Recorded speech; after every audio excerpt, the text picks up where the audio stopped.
Bonjour à tous, c'est Morgane. Aujourd'hui on se retrouve pour un nouveau numéro de 2 minutes pour un manga et je vais vous parler d'une des dernières œuvres d'un de mes mangaka préférés all time, c'est-à-dire Mitsuru Adachi, et l'œuvre en question c'est Mix.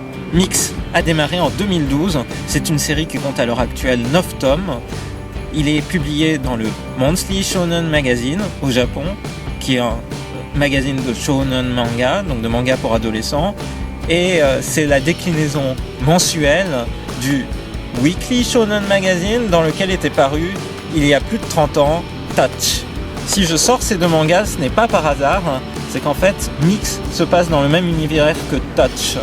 En fait, il se passe plus de 25 ans après, donc il y a quelques références subtiles qui sont faites aux événements du passé dans Mix.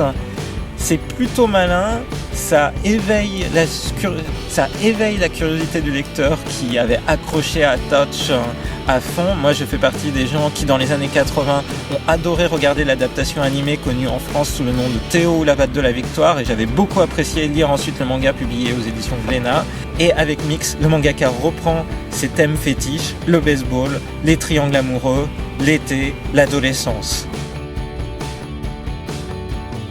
Alors pour l'histoire, en 2 mots, les 3 protagonistes de l'histoire font partie de la même famille, mais en fait c'est une famille recomposée.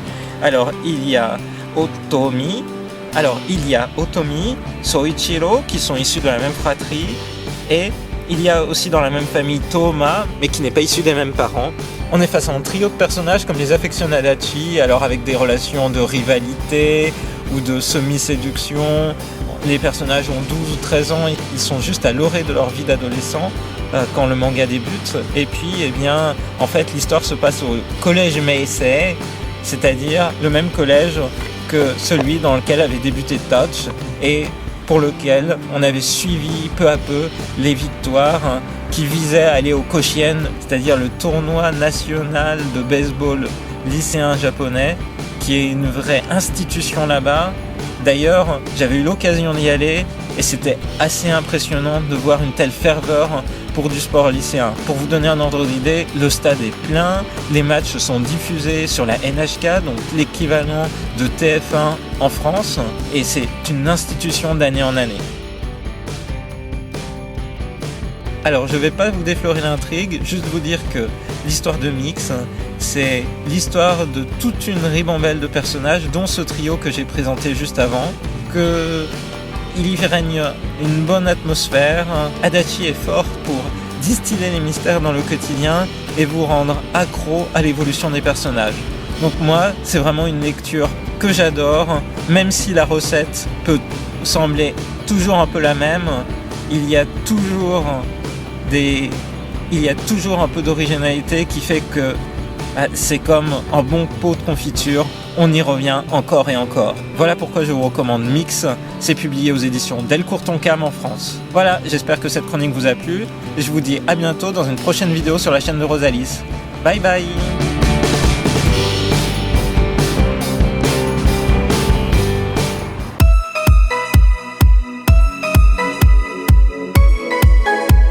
Bon alors Touch, c'est vraiment une institution au Japon. Il y a eu ce manga qui est vraiment connu de tous les Japonais, mais il y a aussi eu des adaptations en série animée, je le disais tout à l'heure, en film animé, mais également en film live, en série drama avec des acteurs.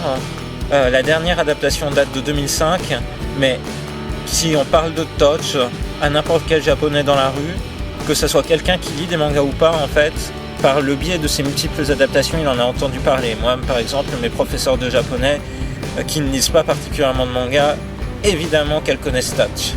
C'est vraiment une énorme série là-bas au Japon. Et juste pour finir, pour l'anecdote, en fait, des adaptations de manga d'Adachi en autre chose, la dernière, en fait, c'est Cross Game. Cross Game, qui est une histoire assez émouvante, a fait l'objet d'une adaptation en série animée d'une 50aine d'épisodes il y a quelques années. C'est vraiment chouette. Si vous préférez les animés au manga, je vous recommande de plonger dans l'univers de Adachi via l'animé de Cross Game. C'est une super recommandation parce que moi j'ai adoré Cross Game. C'était vraiment bien. Les génériques étaient sacrément chouettes aussi, ils plongeaient vraiment dans l'ambiance. Et bien sûr, pour ceux qui ne l'ont pas lu, lisez Touch. C'est juste mythique. Ce qui est assez incroyable en fait, c'est de se dire que le mangaka il a fait cette série En 1981, il l'a démarré, et donc 35 ans plus tard, il est encore aux manettes d'une série, certes plus publiée de manière hebdomadaire, mais mensuelle, mais quand même, il tient sacrément la route. C'est vraiment impressionnant à ce point chez les mangaka.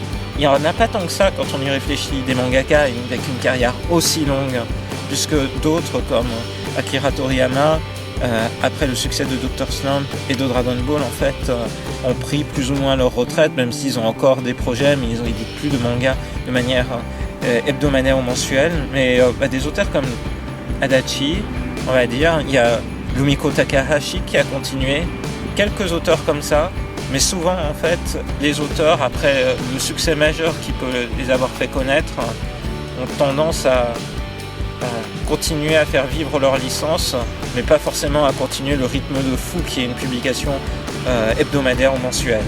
Moi je pense par exemple on voit bien Togashi, l'auteur de Yu Yu Hakusho puis de Hunter x Hunter, qui fait des pauses de manière régulière, ou son épouse Naoko Takeuchi avec Sailor Moon, puisqu'après Sailor Moon, à part quelques œuvres très ponctuelles, elle n'a pas particulièrement poursuivi, et puis c'est quand même rare.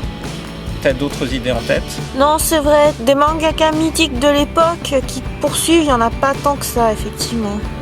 Il y en a qui sont revenus un peu, genre Kurumada pour Saint Seiya, qui a fait une série, du coup, là aussi, publiée mensuellement. Mais c'est vrai que c'est quand même toujours très exigeant. Donc, moi, je suis reconnaissant à Adachi de continuer encore et encore à nous faire rêver.